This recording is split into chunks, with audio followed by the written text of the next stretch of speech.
Hey everybody, and welcome back to Griffin, Indiana. It is late spring, and I have to say I'm a little bit worried. The barley looks great. Barley is right on track to hopefully be ready to harvest in early summer. So that's not what I'm worried about. What I'm worried about is across the street. I'm worried about the grass. Because you can see it's late spring and it still hasn't done a darned thing. Let's take a look. 0% growth. I'm a little worried that maybe my grass over here is broken. Same with the grass across the street. Down below the house. 0% growth. Now I've got normal growth on the grass that I didn't cut. But I'm really worried when we jump to summer. If we still don't have any growth, I'm worried we're not going to have any growth all year long. And then I'm kind of up the creek, right? I'm kind of thinking, what do I do?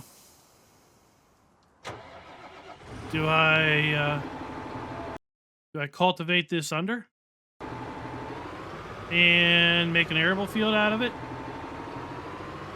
I don't think I'm going to bother with cultivating and grassing it again. If I do, see, I'm a little worried that come tomorrow, early summer, the grass still isn't going to grow. I mean, you can see over here, this grass is just fine and dandy. It's a 2/3 growth. Same with over here where we didn't cut. It's a 2/3 growth, but this, nothing. So we'll just have to see. This video is brought to you by Chris Miller. Thank you for being a farm baron. So what is the guy to do today? His crops aren't ready. There's no grass to mow. I mean, there's a little bit of grass to mow, but it's really not worth the effort. Well, I went to the job board, and as you can see, there's a couple fertilized jobs on the board. I think we're just going to pick those up and run a couple fert jobs.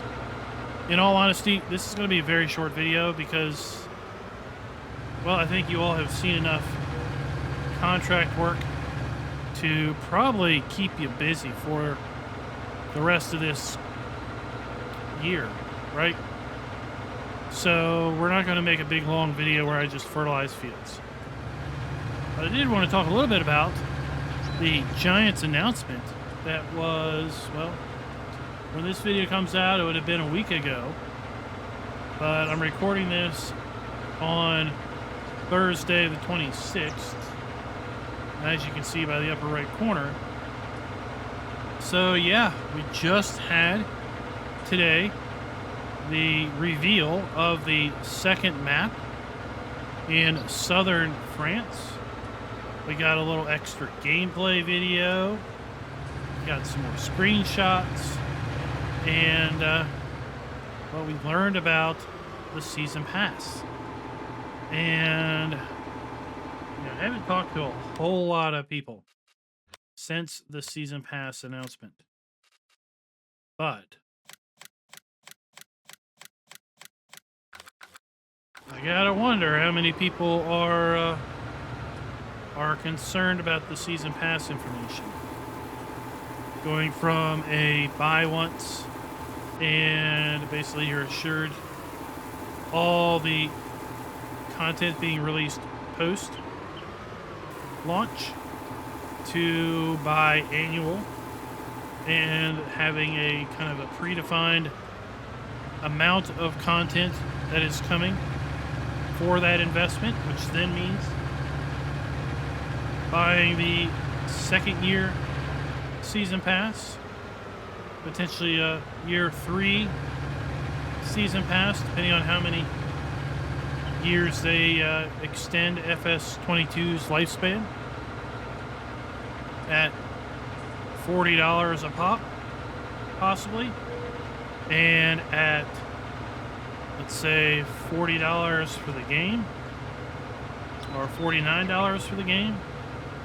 So that would be $90 year one, 100 and let's see what, $130 year two, $170 year three for one title. Are you worried about that? Personally, I'm not. And the reason I'm not is I think about how many hours I have on this title. I think about how many hours I had on FS17. And if I take those hours, which, quite honestly, as of the recording of this video, let's just check Steam out here. I've got 3,381 hours as of, or 3,388 hours as of right now. 3,388 hours. If I do the math and divide that out by, let's say, $170, pretending that we're going to have about the same number of hours on FS22, then what do we have? We have still fractions of the penny per hour of use. It is still going to be one of the cheapest forms of entertainment this side of skipping a rock across the pond. And when you think of it in that way, then yeah, $170 over 3 years. Pretty cheap investment. Now also, if you're not in a position to spend $170 over 3 years, then it's pretty darn expensive. So to each person, they need to weigh their own financial position to know is that potential for 3 season passes at $40 a pop, at $50 a game, is that over 3 years too much of an investment or not?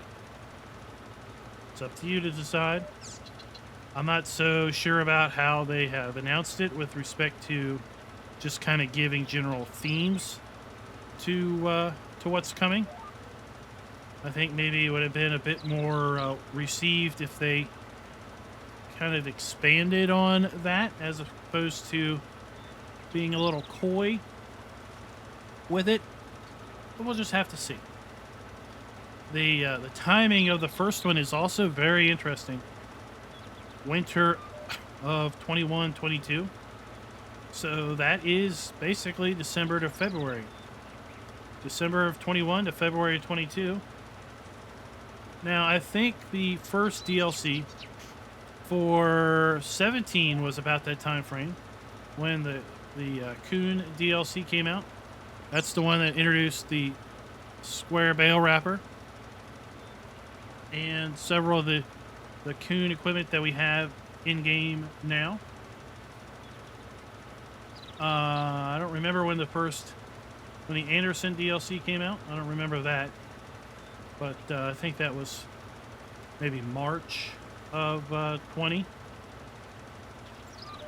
So we'll see what that all entails. And then we have the next one in the following season. So that would be April, May, or June. And then we have the third one in autumn, July, August, or September. Around, let's skip the month there. March, April, or May. Yeah, for the spring one. June, July, August for summer. And then fall, September, October, November for the big expansion where they talk about a whole new map and a whole lot of new stuff. So what do we think they're maybe going to price this stuff out at? I don't know. $40 for the season pass. That would be $10 a piece to make it $40. I think we're probably going to see, typically expansions are $19, $20, I mean. So if the last item in the season pass has got a retail price of $20, then that means the other three would need to cost $20 to be equal to the $40 expense. I'm thinking that the first three are going to be priced at maybe $9.99 a piece. So that would be $30 for the first three. $19.99 for the second one. So that would be, or for the fourth one, so that would be $20. So that would probably be a $50 cost for all of them individually. But if you buy them as a bundle, you're getting them for $40. But none of that information is official in any way. This is all total speculation on my part. So what do you all think? Did you all pre-order the season pass? If you are thinking about pre-ordering the season pass, then by all means, I'd love for you to use the link in the description. Went ahead and updated all the affiliate links, so it does include a link to Giants eStore to pick up the season pass should you so wish, and adds a little bit of information. The eStore version of the season pass will work with the did I not field 5 field on my own? I'm on field 2. The eShop version of the season pass will work with any flavor of the game. So it will work with the Steam version. It will work with the Epic version. It will work with the retail disc version. And it will obviously work with the Giants direct download eShop version of the game. That cannot be said for, let's say, the Steam season pass. If you buy the Steam season pass and you own the disc version of the game, that's not going to work. That's what they're telling me. So the most compatible version of content is the eShop version of the season pass or the eShop version of any DLC. Now the eShop version also doesn't go on sale. So the price is the price. Whereas Steam has sales. Epic, they have sales. The eShop version, never on sale. So there's that going for you too. If you want to possibly pick things up on sale, then you're not going to want to have the eShop version of the game, because that's then going to restrict you to just the eShop version of any DLC that's coming out. But if you have the Steam version of the game, the Epic version of the game, the disc version of the game, or the eShop version of the game, you can definitely get the eShop version of any additional content. So yeah, let me know in the comments, what do you think of the season pass announcement? I'm just going to finish this field, and I think we got one more fertilizing contract I'm going to grab super fast just to pad our bank account a little bit. And I'll see you all guys on Monday when it is going to be early summer, and I really hope that our crops are ready to go. I really hope that our grass has moved forward to 33% growth, because if it's still at 0% growth, then I think we might be plowing it up this fall and putting arable crop in for year 3. Well, something else that we need to do is we need to sell our soybeans. Soybeans are on the up. So mid-summer is going to be soybean selling day. If we take a look at where they are now, they're at a pretty good price right now at $9.49 and climbing, and we've got, again, 119,000 liters of soybeans. So we got a pretty good amount of money sitting there in our soybean harvest from last year also. Let's go ahead and run the end credits. And anyone interested maybe in joining the channel. There is a join button down below the video. We have 3 levels of membership. We have Farm Hand, Farm Boss, and Farm Baron. So go ahead and take a look at that. All levels of membership get access to pre-released videos as I upload them, assuming the video does not have a DNA or a embargo on it. So until next time, happy farming.